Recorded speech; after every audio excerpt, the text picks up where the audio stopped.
Hi, welcome back to Better Bees' short series of essential equipment videos meant for beginners who want to know just what they should get on their first year. This one is the final video, and it has to do mostly with things that will help you feed your bees. And we need to feed our bees sometimes to help them through some bad weather or to help a beginning colony just get going in the springtime.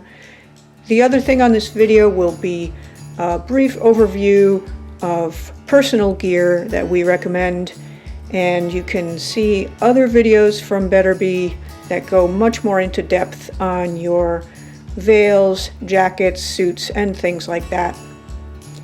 So let's get started.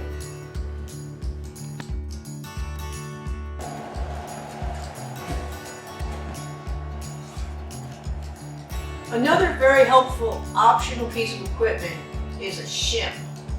And a shim is basically a very, very short box. This one also has a hole drilled in the front and a plastic plug added. You can put the plastic plug in on the outside of it or on the inside of it.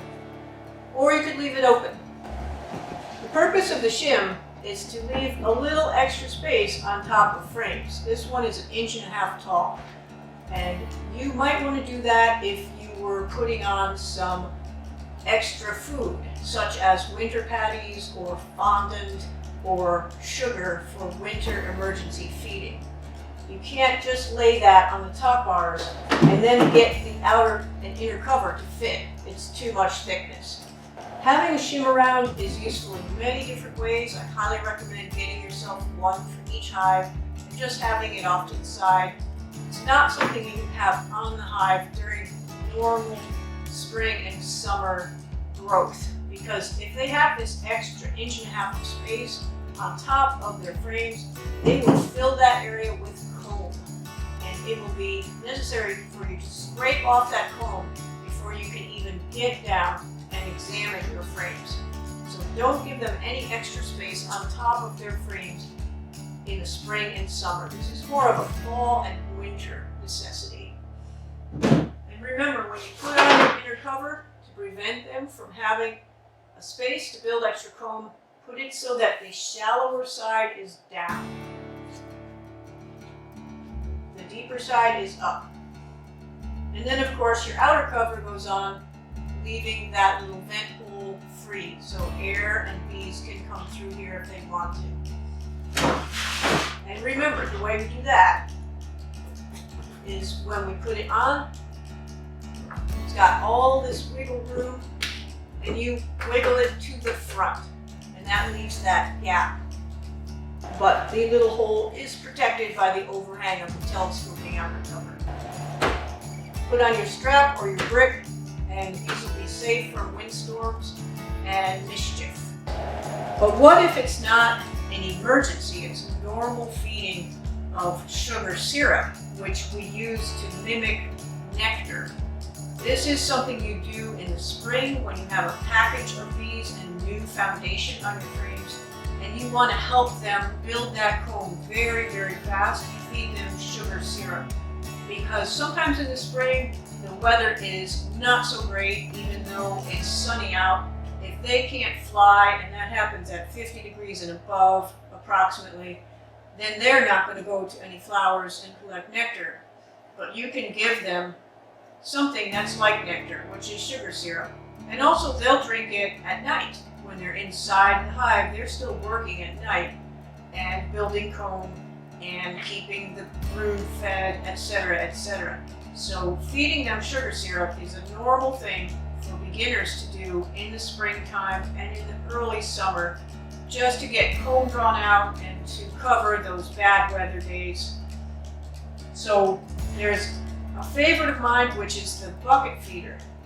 And a bucket feeder is just any kind of a container that has a lid with perforations in it.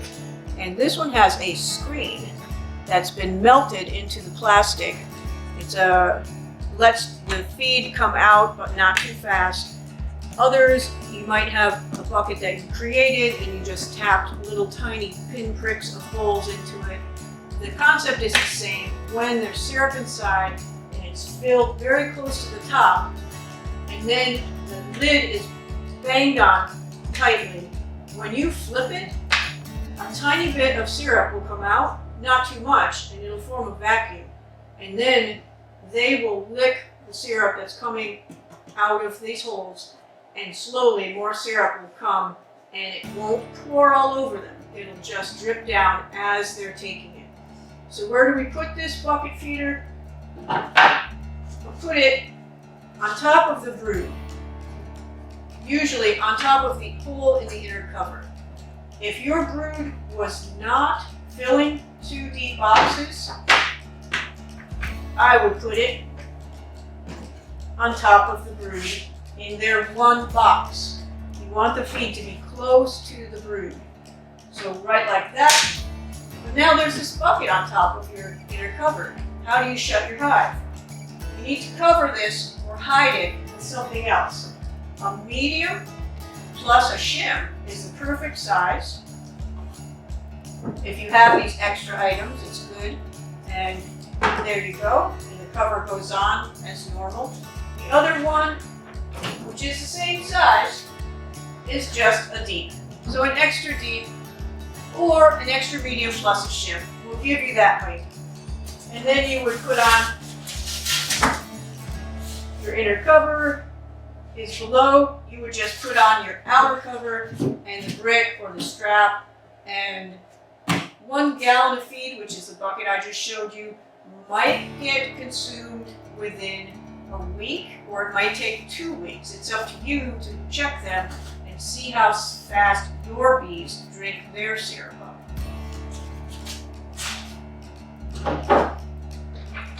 A benefit to this kind of feeder is that no bees can drown in it.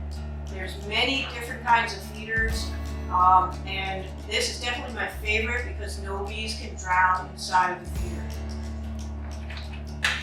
I've talked about the equipment that you need for your hive, so let's talk about the equipment you need for yourself now.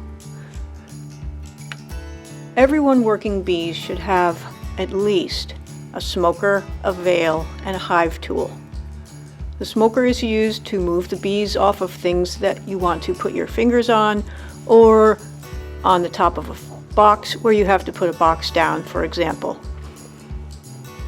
The veil keeps the bees off of your face and helps you to stay calm while you're working. A hive tool helps you to pry frames and boxes apart, and you'll find that the hive tool eventually becomes part of your hand and you always are holding it. Gloves are another thing that people most of the time use when they are beginning, and they may grow out of as years go by. If you choose leather gloves, please try them on before you buy them. What you want is the thinnest leather possible and the snuggest fit possible. Quite often people start with thin goatskin leather beekeeping gloves and proceed after a few years to nitrile gloves, which are what you might look at as medical gloves. These are snug and thin and give you much more dexterity.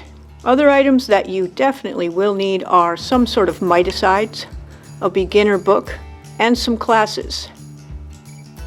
Be aware that taking one beginner class is not going to be the end of your classes. There's always more to learn. Your choices of hive equipment may involve some assembly. This is a less expensive way to buy equipment, but it takes some time to put it together.